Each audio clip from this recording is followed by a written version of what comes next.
Now we're going to solve exponential logarithmic functions, or rather equations and equality. So these are the properties that we need to know first before we're going to solve. So log of 1 to the base b is equal to 0. Kapag 1 palagi dito, that's equal to 0.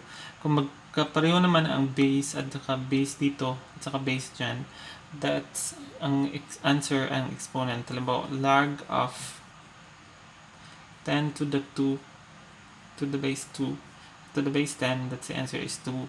So log of 1 to the base 4, that's the answer is 0.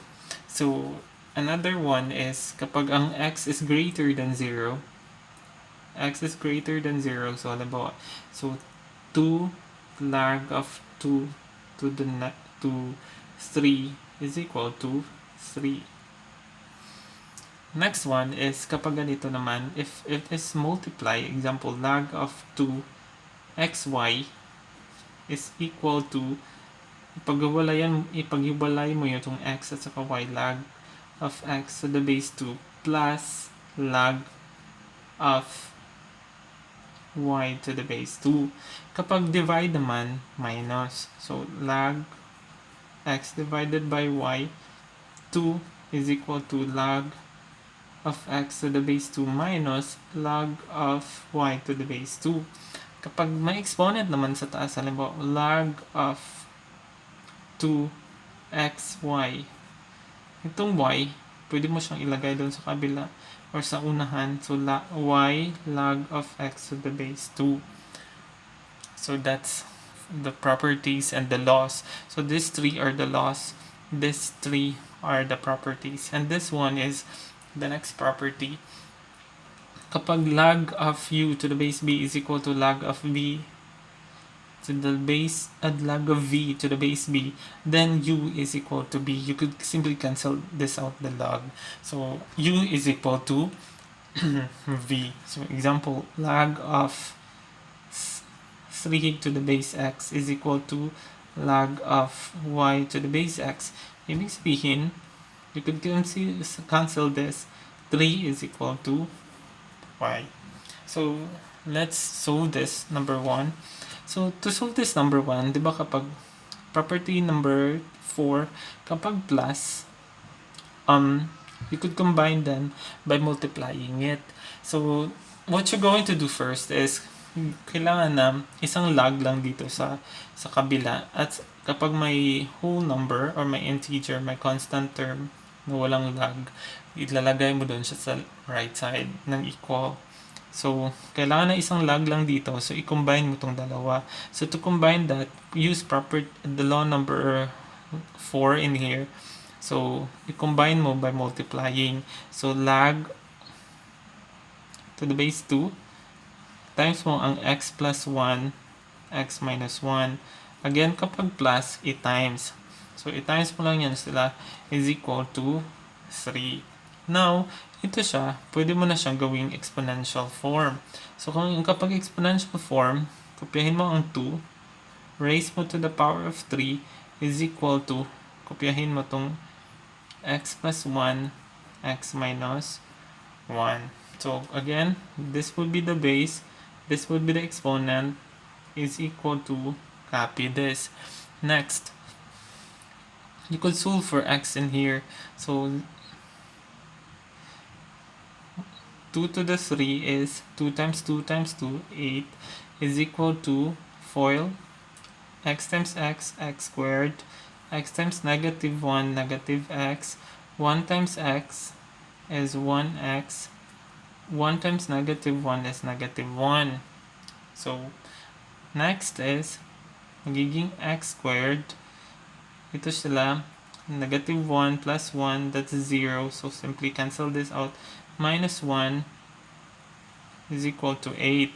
So itong walang x, ilagay mo siya sa kabila, transpose it, or addition property of equality, but simply transpose. So ang negative magiging positive. So next, x squared is equal to 9. So cancel, square root mo yan siya para makancel ang squared. So the answer is x is equal to What's the square root of 9? The square root of 9 is positive negative 3. So, pwede positive, pwede negative 3. So, x is equals to positive negative 3. Next, in this one, ito naman, log of 2x minus 1 to the base 3 minus 2 is equal to 0. So, again, kapag may constant term, ilagay mo siya sa kabila. So, copy this log of 2x minus 1 to the base 3. Lagay mo siya sa kabila, transpose, or addition property of equality. So, transpose mo siya, ang 2, negative, magiging positive 2.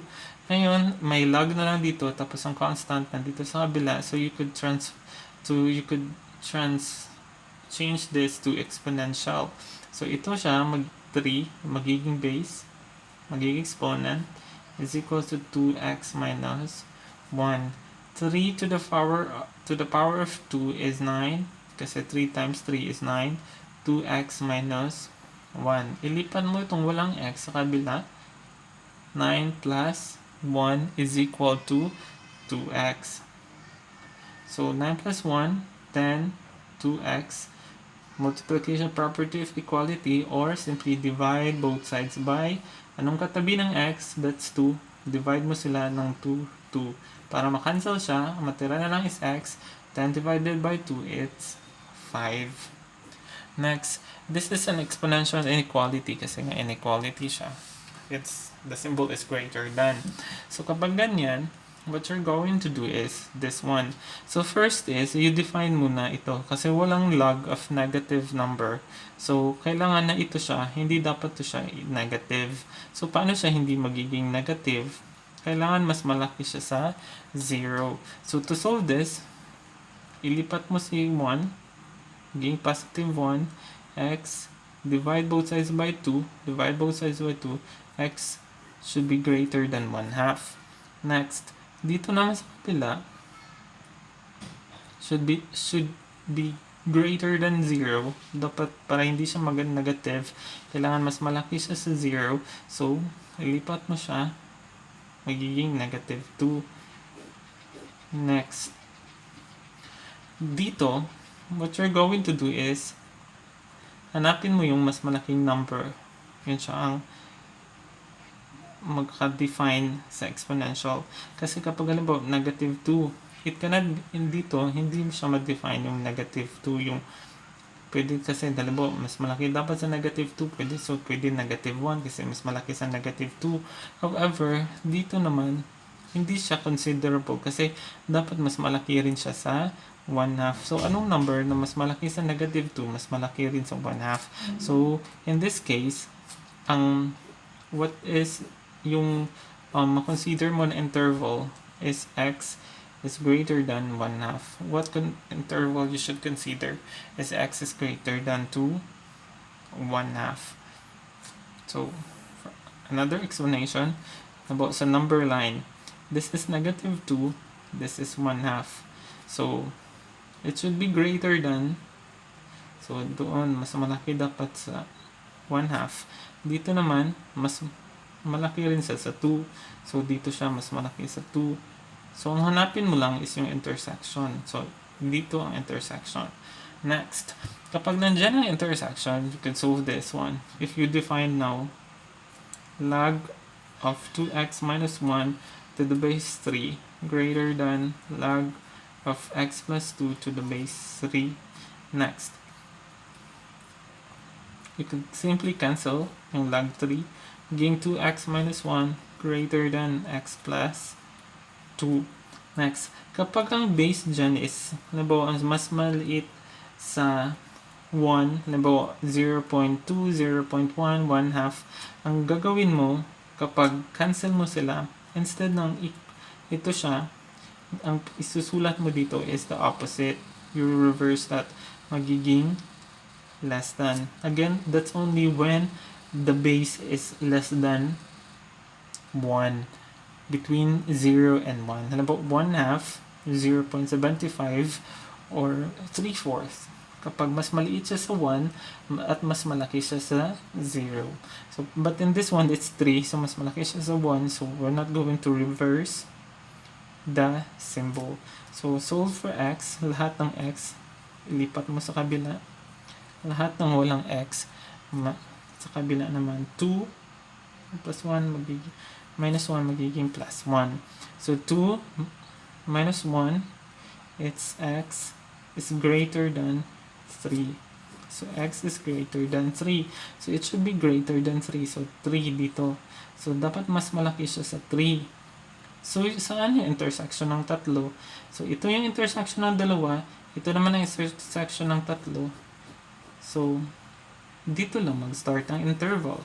So, doon lang sa intersection ng tatlo. So, the answer is x should be greater than 3 or in between siya ng 3 at saka the positive going to positive infinity or 3 positive infinity. That's it.